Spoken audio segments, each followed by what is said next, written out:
evening, everyone, and welcome to the Spencer Round Theater on the campus of Coffeyville Community College. We would like to thank you all for being here tonight for the first annual CCC Fine Arts Hall of Fame induction ceremony. My name is Dirk Andrews, and I am the division chair for the Communication and English disciplines. I have been a member of the faculty at CCC for 10 years now, and I teach communication and humanities courses. Amongst other committees, I also had the honor to serve as a member of the Fine Arts Hall of Fame Committee. And lastly, I'm a proud Coffeyville native. With all that being said, it is my honor to be a part of this historical event and to be hosting this inaugural celebration. Now, we would like to welcome to the stage some distinguished guests. Please welcome Mrs. Becky Barnhart, Coffeyville Community College Board of Trustees Chair.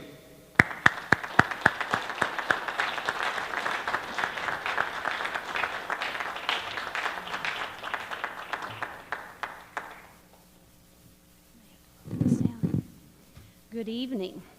Good evening. Can you hear me now?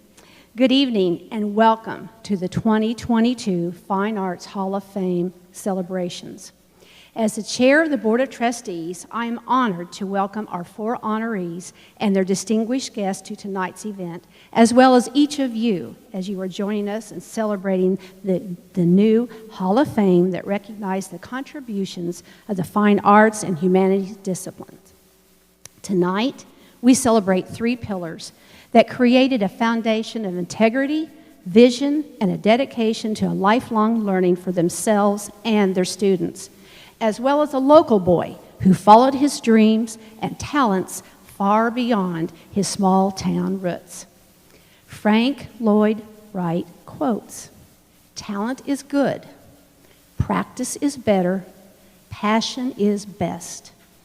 All 4 of our honorees tonight have demonstrated their talents by striving to continue to be better and sharing their passion with their students and fans. On behalf of the Board of Trustees, congratulations to each of our honorees for their well-deserved recognition they deserve. Thank you.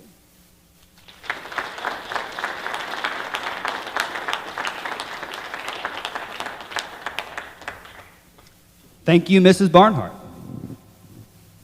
And now please welcome Dr. Marlon Thornburg, Coffeyville Community College President.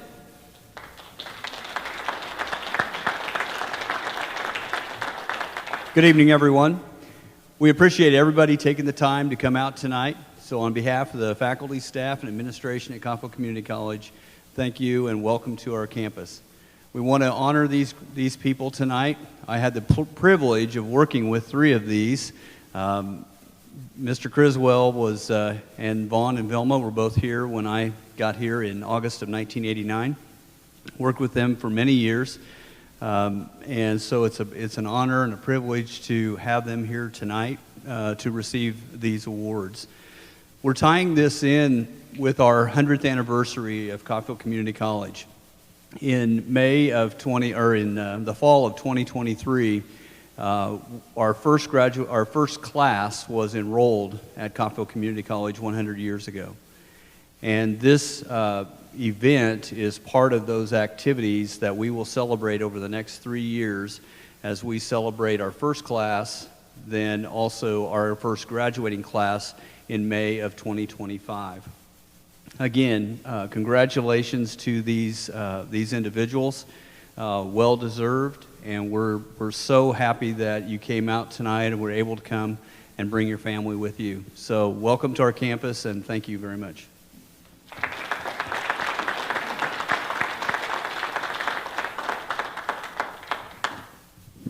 Thank you very much, Dr. Thornburg.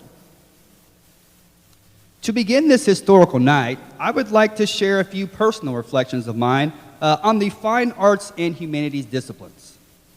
One of my most vivid memories as a student at Holy Name Catholic School, just down the road here, was walking to the CCC campus to watch plays and musicals from 1st to 6th grade. My older brother participated in one of the first wooden sculpture courses, and his artwork was displayed in one of the very first art gardens here at CCC. My cousins have participated in summer theater, as well as the rubber chicken factory. My mom has even taken community classes in the art department from Mike DeRosa. So, as you can tell, the fine arts and humanities programs have had an impact on not only my family, but the Coffeyville community as well. It is astonishing when you sit back and reflect on how a department could have so much impact as the fine arts and humanities have had for us. It takes a village, though. It takes a village of dedicated individuals who believe in the mission and the value of sharing a passion with young people in their community to create not only a quality program, but a lasting one. Tonight, we're here to celebrate 4 individuals who began laying and establishing the foundation of what CCC has experienced through its decades of the arts. First, though, let's take a quick look at the 4 honorees through video.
Looking at some of those old photos, you could tell that you guys used to have a lot of fun here on the CCC campus. I really like the photo with the fake glasses and the fake mustache and the fake nose. Dr. Thornburg, I would like to put that in my budget for next year. I would like a pair of fake glasses, fake mustache, fake nose for my lectures next year. Just letting you know that right there. Let's get down to it, folks. Our first meritorious honoree is Mr. James Criswell. James Ralph Criswell came to Coffeyville Community College in 1961 at 33 to take the lead role of vocal and instrumental music director. He received a Bachelor of Music Education degree from Wichita State University and a Master of Music Education degree from Fort Hays State University. With Jim was his wife, Patricia, and 3 children. Before CCC, Jim was a high school band director in Marion, Kansas. From 1961 to 1988, his bands, choirs, and small ensembles created joy for thousands of people and created a real pride for Coffeyville in the music department at Coffeyville Community College.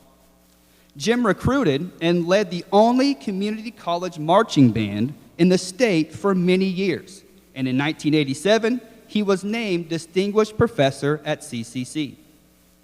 Jim was past president of the Kansas Band Masters Association, and he served on the Board of Trustees at CCC. He was also selected multiple times to judge high school band competitions and state instrumental contests in Kansas and the surrounding states. Music teachers and conductors seldom get their share of glory, Rudy Taylor stated about Jim Criswell in an April 2006 editorial in the Montgomery County Chronicle. "Music is a discipline, not a school activity," said Rudy. Jim's dedication and passion for teaching music were complemented by his humor and his love and devotion to his students and Coffeyville Community College. He set a standard of excellence for music programs at CCC, and in doing so, he had a magnificent impact on so many young lives and his friends and colleagues at CCC. From 1988 until Jim's retirement in 1993, he served as the director of the Central American Scholarship Program at Coffeyville Community College, a federally funded program operated by Georgetown University. In this role, he furthered his love of teaching and promoting high-level education opportunities at CCC. Jim recruited many international students, bringing a unique diversity to the Coffeyville campus. One of his Belize recruits became a beloved babysitter for the children of his daughter, Carrie. For almost 3 decades, Jim Criswell directed the Coffeyville Community College's music arts program into one of the best in the country. In his April 2006 article, Rudy Taylor said, "To know Jim was a joy in itself. To remember him, well, it will always be a fine experience whenever and wherever that happens." James Criswell passed away in April 2006 at the age of 77. Tonight, his son Jim Criswell is accepting this honor on behalf of his family and his father. Ladies and gentlemen, Mr. Jim Criswell.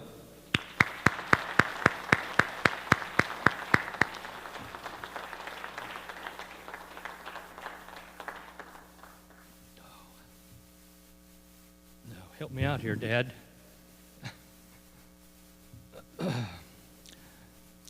Sincere thank yous to the Fine Arts and Humanities Committee for this Hall of Fame honor for my father. And congratulations to Velma Vaughn and Rodney. I know there are many individuals that have devoted their entire careers to enriching young lives at Coffeyville Community College. Honoring Jim Criswell, my dad, as one of the inaugural members of the Fine Arts and Humanities Hall of Fame confirms what many of us know. For 33 years, his knowledge and passion for teaching music set standards of excellence for music arts programs here at Coffeyville College.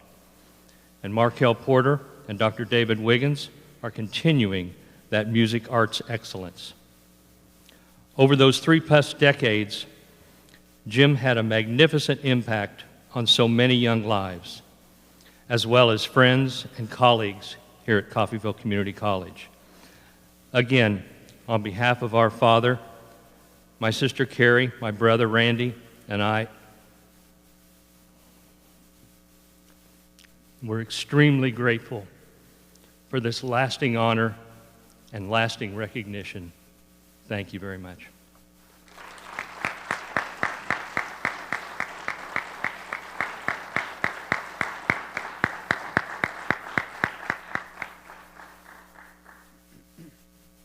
Thank you very much, Jim.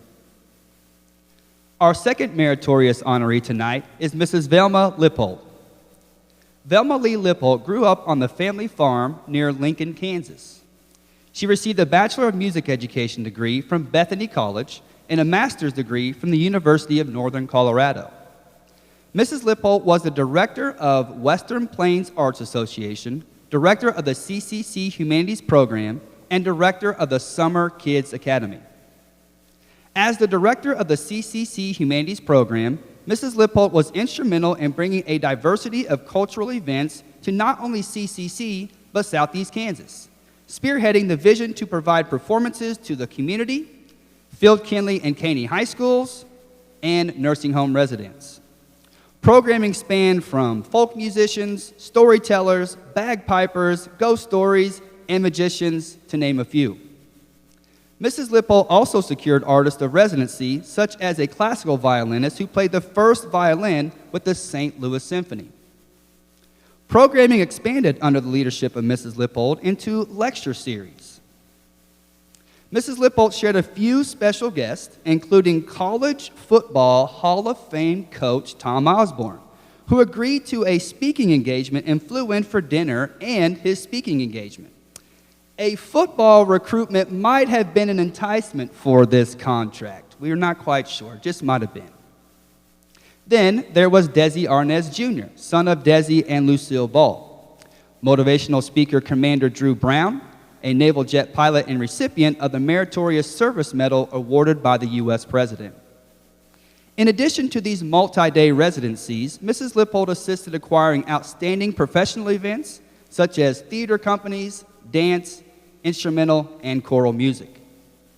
The Dutton family was another repeat performance. They now have a show in Branson with second and third generation performers. A fond memory for Velma was the night the Arkansas Repertory Theater was on stage in 1988, the same night that KU won the National Basketball Championship.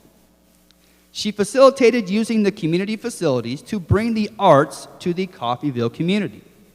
About one of the experiences she shared: how fun to stage the Chinese acrobats in the college gym. They needed the height for some of their stunts. We used the high school auditorium for the Wichita concert. The humanities program grew with Mrs. Lippold and, as she called it, her team. It took a team to create and establish this program, and the team consisted of herself, Marcia Van Dyne, and Nancy Wright. Mrs. Lippold had an active career as an accompanist, both in the academic world and through church involvement. She has also taught private piano students and music appreciation classes at the college level. Regardless of where her career has taken her, she has had a constant by her side over the years. The Lippolds met at Bethany College and have celebrated 62 years of marriage. They now reside in Wichita, and though retired, Velma still teaches lessons for Butler Community College and is a founding member of the AAR Piano Duo. Velma was also recently honored as a 50-year member of PEO. Ladies and gentlemen, Mrs. Velma Lippold.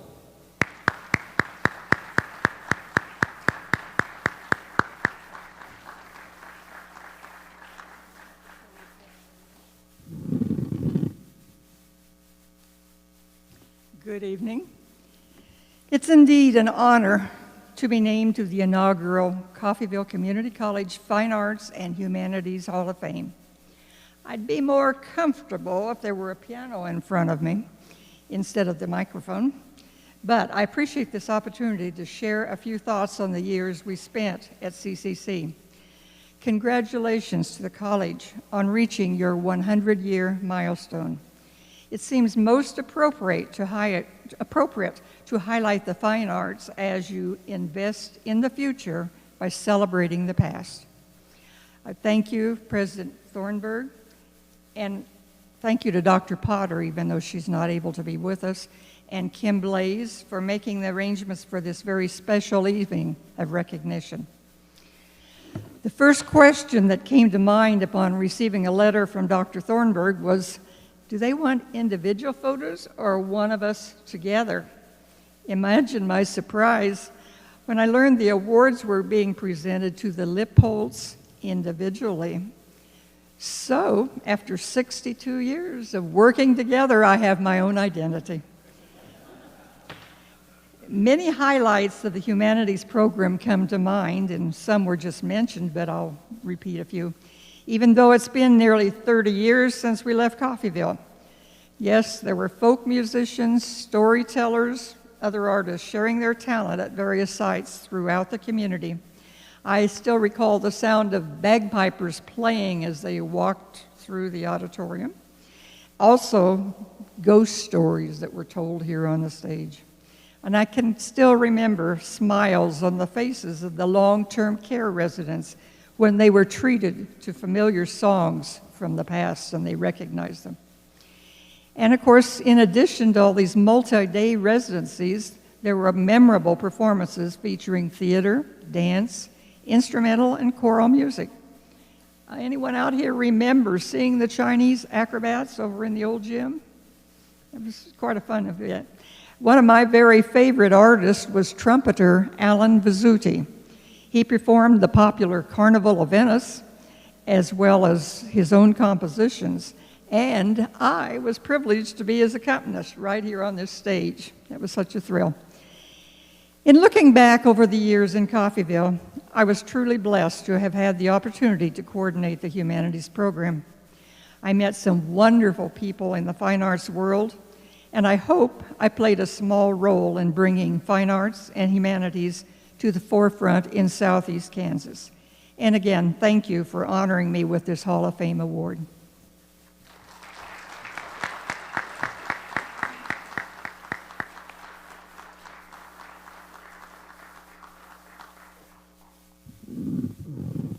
Thank you very much, Velma. And let me just go ahead and say that humanities series is still going today.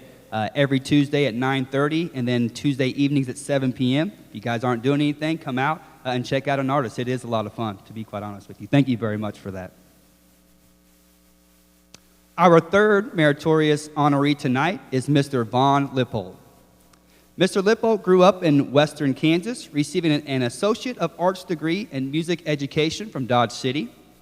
He then earned a Bachelor in Music Education from Bethany College, where he met his life partner, Velma. He earned a master's degree in music education from the University of Colorado. Mr. Lippold spent 38 years as a Kansas music educator and then moved to Mountain Ridge and Garden City public schools. He moved to the post-secondary levels at Colby Community College and Coffeyville Community College. During his 46 years of teaching music, shaping young minds, and mentoring rising teachers, he brought integrity while challenging his students to reach excellence. He and his accompanists created a family atmosphere that made each member feel important. Mr. Lippold served as president of the Kansas Music Education Association, Kansas Choral Directors Association, and the Southwestern Division of the Music Educators National Convention, as well as serving on the board of Iowa Choral Directors Association. Mr. Lippold displayed throughout his career an example for his students what it is to be an active professional. During his career, his vocal ensembles performed at state conventions in Kansas, Nebraska, and Iowa. He took ensembles on performance tours to Japan, England, and the Caribbean. In 1996, Vaughn received the KCDA Harry Robert Wilson Award, and in 2000 was selected as a master teacher. Council Bluffs, Iowa issued a proclamation stating that May 3rd, 2004 as Vaughn Lippold Day for his influence in that community, church, and greater southwestern Iowa area. He continues to serve as a clinician and adjudicator for festivals in the Midwest and leads the church music program. Of the 6 different schools where Mr. Lippold taught, he said, "The 8 years, 1987 to 1995, at Coffeyville Community College were amongst his most memorable. His career was supported by his wife, once again, Velma Lee Lippold, who served as accompanist and piano instructor." Ladies and gentlemen, Mr. Vaughn Lippold.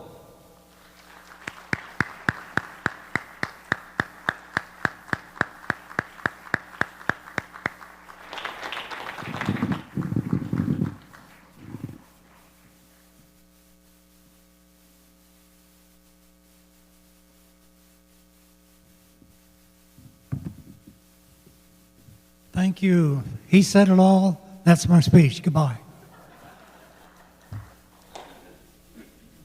You know, I didn't know I did all those things, but remembering Velma Lee, playing for Alan Vizzuti on a trumpet, 2 different years here. He had written a piece, of course it was manuscript, for Sunrise over Japan. And it was the first time it was played, and it was, again, manuscript, very difficult to read. And when they were practicing, he stopped and he said, "Did I write that?" And of course, he was kidding. But as it's said before, we're honored to be selected to be here tonight for the Hall of Fame. It brings back a lot of nostalgic memories of the faculty, students, and our activities. I never felt I had to work a day in my life when I was here because I enjoyed the students so much. It was a pleasure. And we, as has been pointed out, were privileged to teach with Jim Criswell, who is honored tonight. And as said, he was the past president of the Kansas Bandmasters. And when I came here, I was the president of the Kansas Choral Directors. No. Kansas Music Educators Association. Kansas Choral was before that, sorry. But anyway, there are 2 different professional organizations. Jim is remembered for producing fantastic marching bands. And,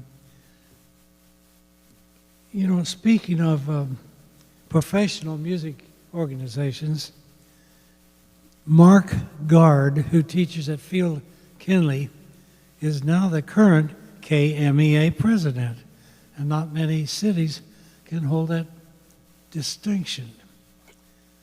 During our tenure at Colby College, Vilma Lee and I watched our football teams win 2 national football championships, and we enjoyed many basketball games. Tomorrow, a few of our students from years ago are going to get together before the football game that's being played at Memorial Stadium, which is a first for Vilma Lee and me because it was not here when we left, 36 years ago, I think. Anyway, I called Dr. Thornburg, and we were talking about past experiences because his mother was such a great music teacher. And as he's pointed out, Marlon went to a very small high school. Many times, he was the most advanced and the least because there was only one person in his class.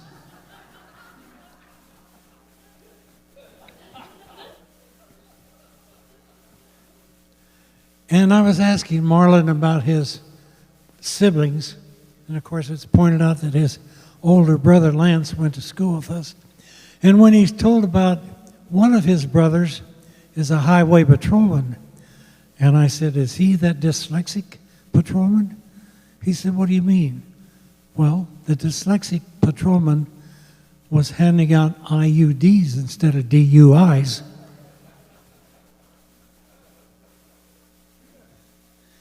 It was exciting to move from that choral room across from the administration offices to the Gilmer K. Nellis Hall. And it had wonderful acoustics and a large choral and large instrumental, great offices, and some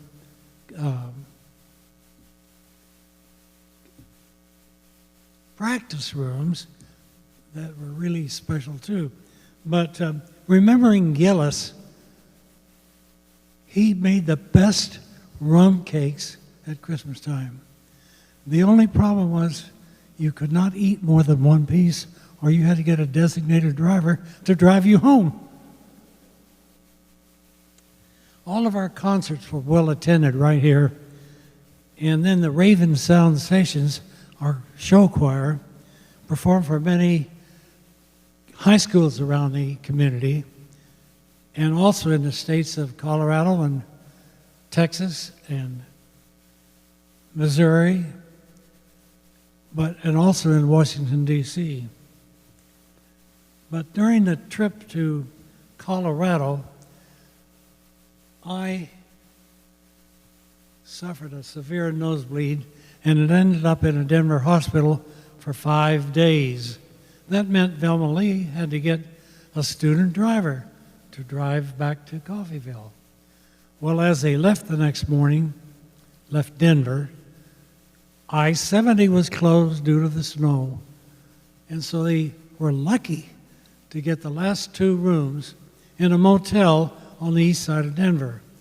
So those students bonded again with picture shows, and they really had a great time. And the next morning, the streets, the I-70 was open, cleared, and they went back safely without me.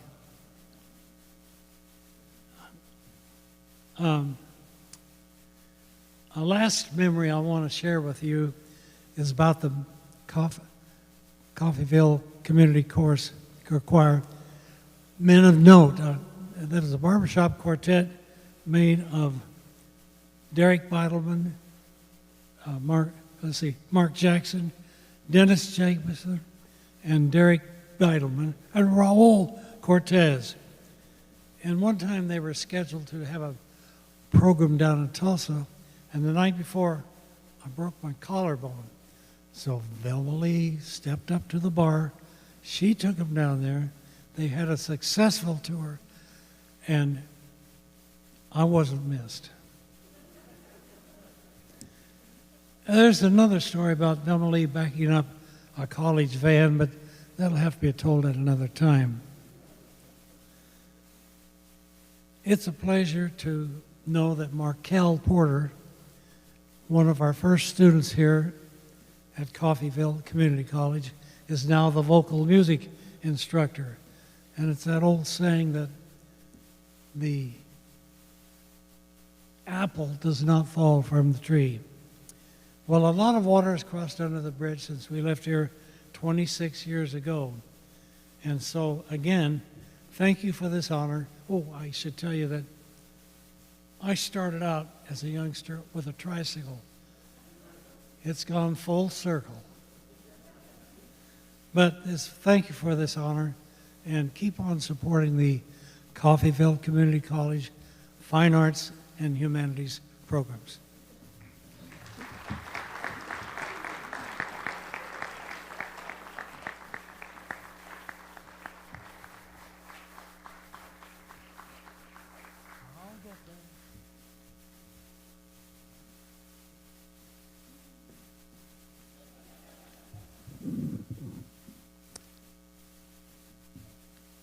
Thank you very much, Vaughn.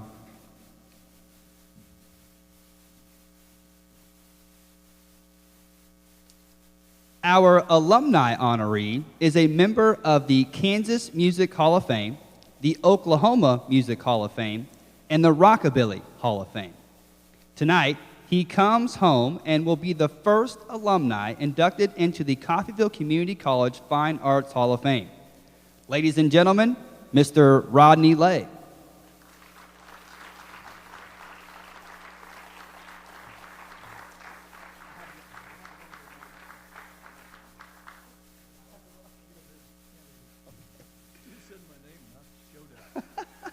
I appreciate that. If only my students would do the same. Mr. Lay's professional music career spanned over 5 decades and took him across the United States while meeting 4 U.S. presidents. His adventures also took him abroad to perform for not only fans, but also royalty. His career included 13 years on Hee Haw, and he was able to perform with stars like Elton John, the Beach Boys, Ringo Starr, Glenn Campbell, Dolly Parton, Sammy Davis Jr., Bob Hope, Johnny Carson, Al Hurt, Dick Clark, David Letterman, Arthur Fielder, Buck Owens, Loretta Lynn, Roy Rogers, Ronald Reagan, Danny DeVito, Andy Kaufman, Burl Ives, B.B. King, and hundreds more. Mr. Lay worked closely with Roy Clark for many years, which included becoming his band leader in 1976. He has played bass on the Grammy Award-winning piece, Alabama Jubilee, by Roy Clark. Mr. Lay also fronted his groups, such as Rodney Lay and the Offbeats, later known as the Blazers, and Rodney Lay and the Wild West. In addition to Mr. Lay's collaborations with famous artists, he was also signed to multiple record deals, leading to touring with Jerry Lee Lewis and Wanda Jackson.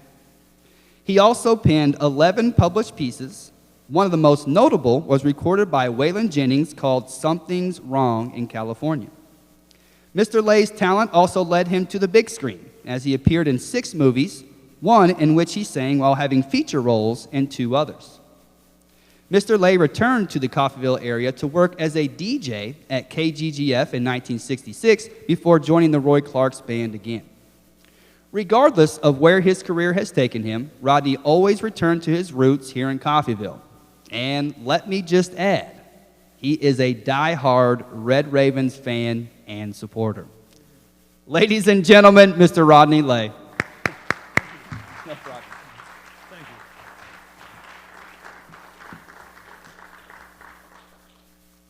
Well, Doc, he told it all. I'm done. I tell you what, first of all, I want to thank you, Dr. Thornburg, and all of your group that honored all of us tonight.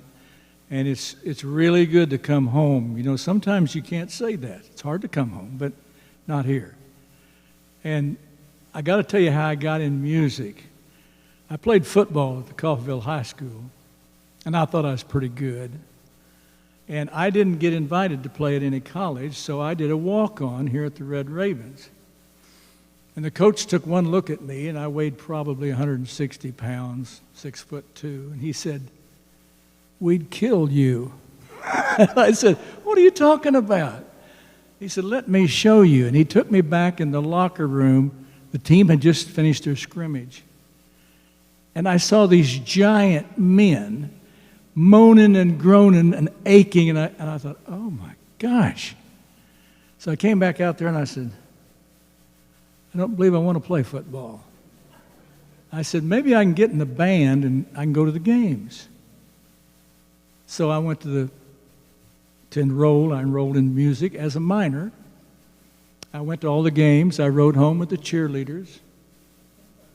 I didn't have a bruise on me. It was wonderful. But anyway, after I went through 2 years of really, my professor was very good. He was from North Texas University. His name was Bob Weber. And he taught us jazz. He taught us big band. He taught us we had to play all the winds. We had to play all the brass instruments, woodwinds and brass instruments and strings and keys and percussion. So when you got out of his class, he also put together an orchestra.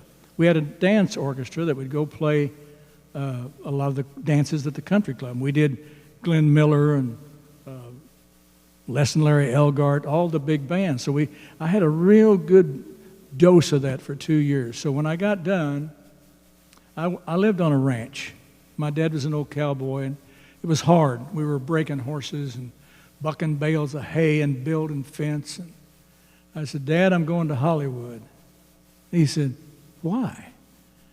I said, "I don't want to be a cowboy." I said, "This is not what I want to do." And I said, I've got an education in music. I want to see if I can make something of myself. I went to Hollywood, starved to death.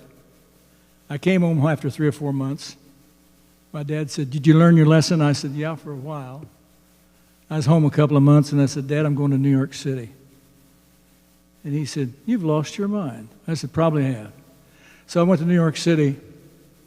I ended up playing a place called the Peppermint Lounge in downtown New York and other places around town. But I made more money playing dances back here, so I came home. And my dad said, "Have you had enough?" I said, "Yeah, I think I have for a while." So I went to work at the radio station here in town. And I worked there 6 years. And by then I was married. I had 2 children. And I went into my boss one day and I said, "I quit." He said, "Are you mad?" I said, "No. I just got to do something else." I said, "This thing in me, this music bug won't let me rest." And he said, "Well, I hate to see you go." He said, "You're going to lose your 401k. I said, "I don't care." I stepped out on 8th Street and I looked up and down the street and I said, "Well, you quit your job. You've got a wife and 2 kids. And you're just going on a dream." But I went to Nashville. I made some connections. I got with Roy Clark. I got on the television show Hee Haw. I worked there 13 years. And with Roy Clark, we traveled the world. I played in places like Berlin and Moscow and Paris and London. We played for the royal family in Monte Carlo. I played 49 of the 50 states. Never did go to Alaska. Played all over Canada, as far south as Panama. And I got to see the world. And the only reason I was able to do that was because I took music here. And also, I was the president of the marketing class, so I knew marketing and how to promote yourself. I learned that you got to have a positive attitude. If you're negative at any job you do, you won't last long. So you got to get over that, and you can't hang with people that are negative. You find your friends are all positive thinkers. So that's what I did. I had a great career. The best thing that happened to me is I married a wonderful girl. We've been married 59 years. She gave me 2 wonderful sons, and they're both married to great girls, and they've got kids. And somebody said, I bet you're really rich being in show business. I said, oh, yeah, rich beyond you can believe. I said, my wealth is that I've got a loving family. And I said, I'm probably happier than Bill Gates. And I think they got that. Now, before I close, I want to tell you a couple of funny things that happened to me on these trips that I did. We were booked in to do the air show in Ohio, where they have the Space Museum. So, oh, by the way, I got a chance to fly with the Blue Angels. It was wonderful, flying formation, you know. But anyway, I went down to the museum, and I'm looking at John Glenn's little capsule, the first one to go around the Earth. And it's a little bitty, dinky thing. I don't know how he even got in it. I'm standing there looking at it, and this old man walks up, and he said, I've flown all of my life, but I wouldn't get in that thing. I said, boy, me neither. He said, do you fly? I said, well, I know I fly as a passenger. I said, my boss has a jet. Who's your boss? And I said, Roy Clark.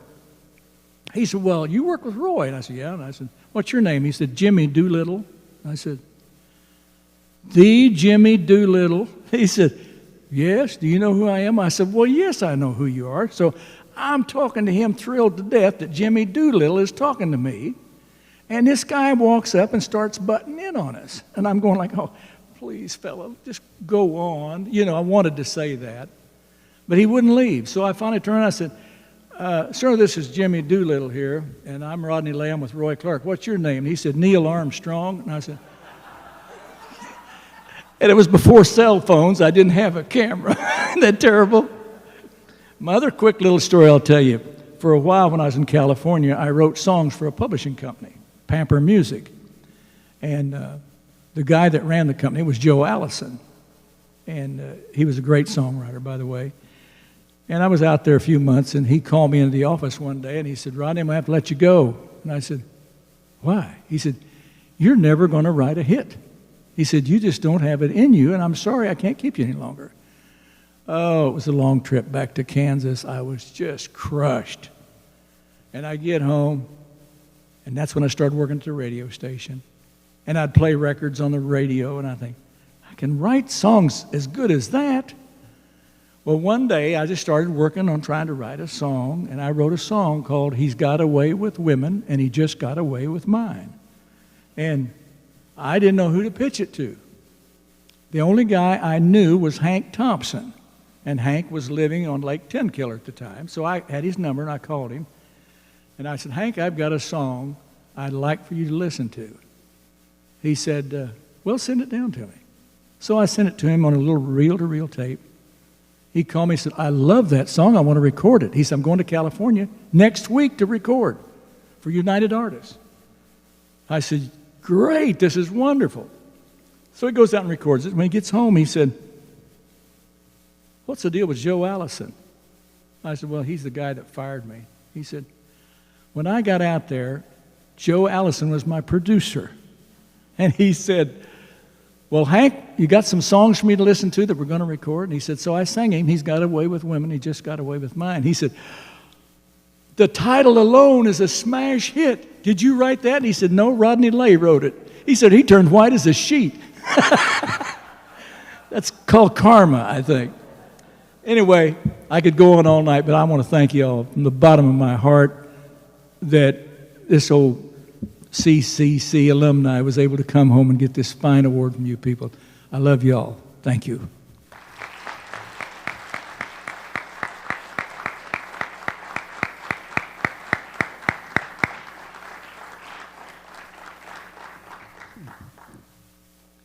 Thank you to each of you for your remarks and reflections on CCC. To present the medallions to our honorees, please welcome the Fine Arts Directors. Dr. David Wiggins, the Director of Bands and the Instrumental Music. Mr. Chris Otten, Director of Theater. Mrs. Markel Porter, Director of Choral Music. Mr. Mike DeRosa, Director of Visual Arts. And let me point out Mr. Mike DeRosa, the artist who designed the medallions that we are presenting to the honorees tonight.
The CCC Fine Arts Hall of Fame is an accomplishment that CCC is proud to bring to the stage and recognize the talent and dedication given throughout the program's history. What an evening to be able to celebrate and bring so many special people together, to meet new friends, former staff and alum, all in one place to honor those that helped CCC achieve so many great things. Even though we spent our time this evening celebrating the past, an event like this makes me and my colleagues here at CCC even more excited about the future of our Fine Arts Department and our college as a whole. If you would like to nominate someone to be considered for the next Hall of Fame induction, go to coffeyville.edu for more information or email me or any of the Fine Arts Directors here tonight. I encourage everyone here to participate in and spread the word about our 100-year celebration in the upcoming months. 100 years old, and hey, CCC, you're still looking pretty good. On behalf of the students, staff, faculty, and administration here at Coffeyville Community College, we thank you for joining us for this special evening. To close out the ceremony, we will have the singing of our alma mater. Please welcome to the stage the CCC Choir, directed by Markel Porter, and accompanied by Christy Reedy. The words of the alma mater are printed on the back of the program. Please join us in singing the alma mater. Thank you and good night.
Once again, thank you all and have a good evening.